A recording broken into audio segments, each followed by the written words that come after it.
बिस्मिल्लाहिर्रहमानिर्रहीम अस्सलाम वालेकुम।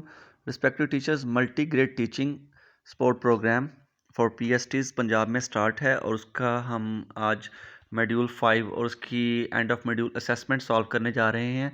बाकी तो सिर्फ वीडियोस देखने वाला ही काम है। वीडियोस आपने देखनी है कंप्लीट और एंड पर फिर ये एक असेसमेंट दी होती है।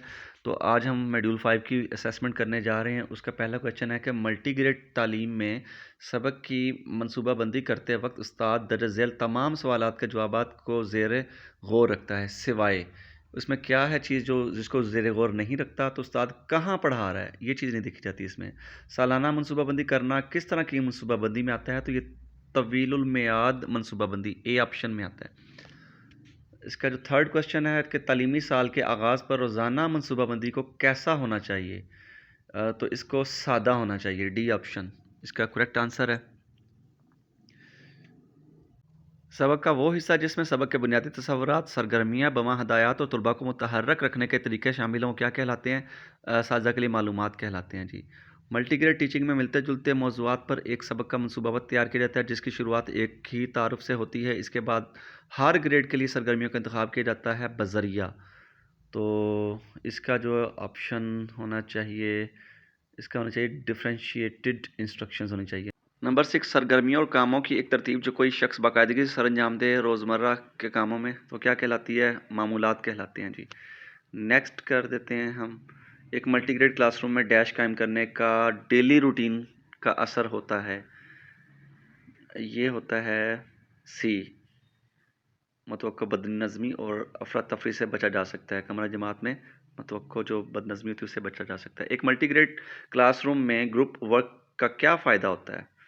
इसका फ़ायदा ये होता है कि एक दूसरे से सीखने के मौक़ा मिलते हैं, डी ऑप्शन ठीक है, ग्रुप वर्क से वाकई फ़ायदा है। इस मॉड्यूल में ना ग्रुपिंग के मुख्तलिफ तरीके बताए गए, तो ये पूछा गया है कि कौन सा ग्रुपिंग का एक जो तरीका है वो चैलेंजिंग हो सकता है और जिसमें बच्चों को मुनासिब तवज्जो नहीं मिल सकती। तो इसमें हम कर देते हैं काबिलियत पर मबनी ग्रुपिंग, ठीक है। नेक्स्ट कर देते हैं, लेकिन मुझे पता नहीं क्यों डाउट हो रहा है कि वो ठीक नहीं है काबिलियत वाला। ग्रुप वर्क में ग्रुप के हर रुकन को एक पीछे चलते हैं ज़रा। काबिलियत नहीं, मुख्तलिफ उम्र पर मबनी ग्रुपिंग ठीक है।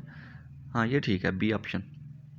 हम नेक्स्ट करते हैं। हम प्रीवियस भी जा सकते हैं, अगर कोई गलती हो जाए तो आप बैक जाके इसको ठीक भी कर सकते हैं। नेक्स्ट चलते हैं, तो इसका आप कर दें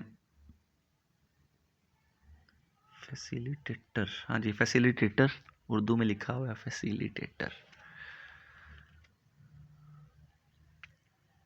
और हम सबमिट कर देते हैं। 10 क्वेश्चन थे इसमें बस, और स्कोर देख लेते हैं। कुछ सबमिट हो गया और 100% बिल्कुल पास हो गए। और एक मॉड्यूल हमारा 6 रह गया। मॉड्यूल नंबर 6 पे आपसे मुलाकात होती है। वीडियोज़ इसकी देखते जाएं और एंड ऑफ जो मॉड्यूल असेसमेंट है वो मैं आपके साथ यहाँ पर अपलोड करता जा रहा हूँ। आप उसको देख देख के सॉल्व कर सकते हैं। Thank you for watching. जज़ाकल्लाहु खैरा।